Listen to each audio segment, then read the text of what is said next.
December 3rd, 1940. The brutal slaying of inmate Rufus McCain occurs in a prison tailor shop, bringing convicted killer Henri Young to San Francisco to stand trial for first-degree murder.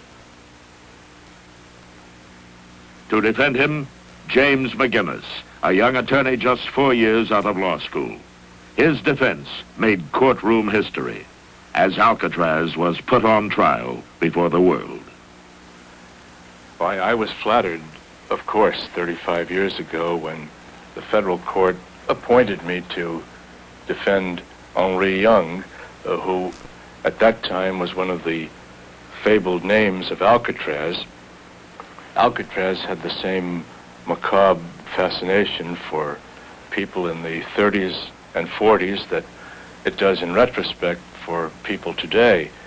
And the Young case was a marvelous vehicle because it could be presented so simply. The whole theme was the utter brutality of the treatment of prisoners at Alcatraz. Young had a different kind of psychiatric drama in his own prison background, because on the day he killed McCain, he had been released only 11 days from the hole in prison. He had been kept in solitary confinement the incredible stretch of 3 years and 2 months. And to say that he was deprived of everything that was human and spiritual, and to say that he had descended into pure animality and that he could no longer distinguish between right and wrong, was an easy thing to say. And apparently it was an easy thing for a conscientious jury to believe, because the jury's verdict was a vindication not only for the proposal that Henri Young had been deprived of his senses, deprived of his morality by the inhumanity of Alcatraz, but historically it was a vindication for all of the other people who had gone the same route. Young had been 3 years and 2 months in solitary. He had endured beatings and straitjackets, but the world had never known that 32 other persons had been removed from Alcatraz as certified insane persons because of the treatment given them at that institution.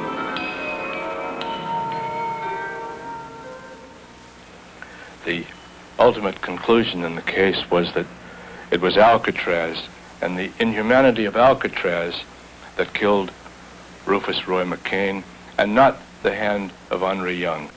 I've been handling difficult, violent people most of my adult life, and handling this type of person in the prison environment is not without its risks.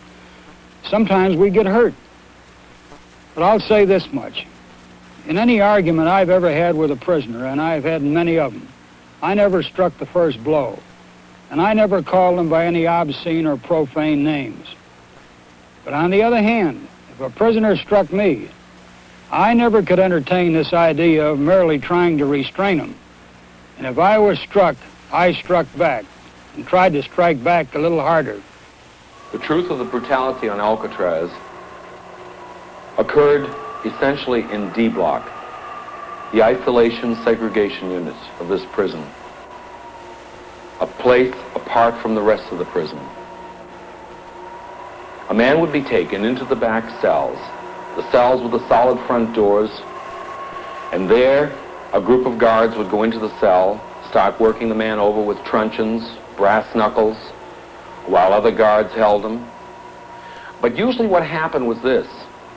The way that most of the men in the cell house found out about it was that the men upstairs in the segregation cells would hear the man in the lower cell being beaten, and then they would start making noise protesting. That noise could be heard here in the cell house, and then the whole cell house would rock. Was this something that only happened occasionally? It happened far too often, oftener than it should.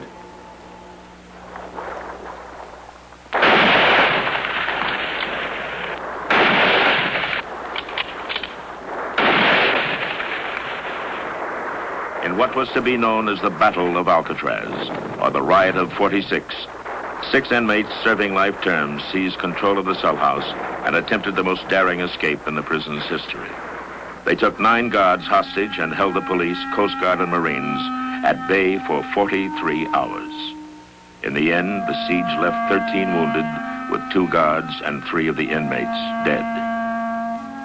On a cell wall, one of the hostages hastily scribbled the names of the 6 rioters, implicating, without doubt, the 3 survivors.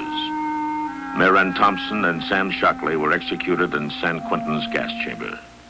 Only one is alive today. Clarence Carnes was spared the death penalty. He is now spending his 43rd year behind bars at Leavenworth Federal Penitentiary. The toughest period of my life was those years, first years in Alcatraz. I was 18 when I went there, and incidentally the youngest person ever transferred there. And that everyone knew without my having said so that I would go. They didn't know whether or not I would go if there was violence involved. So Coy came to me, the ringleader, and said, we have a way out. Coy's experienced, escape-prone eyes noticed what he thought to be a weakness in the physical structure of one of the gun galleries.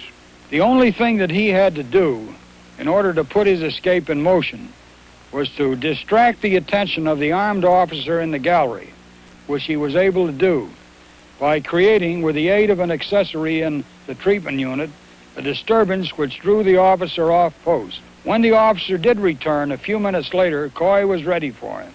He pounced on him, overpowered him, knocked him unconscious, and took his weapons, a Springfield rifle and a .45 caliber Colt pistol.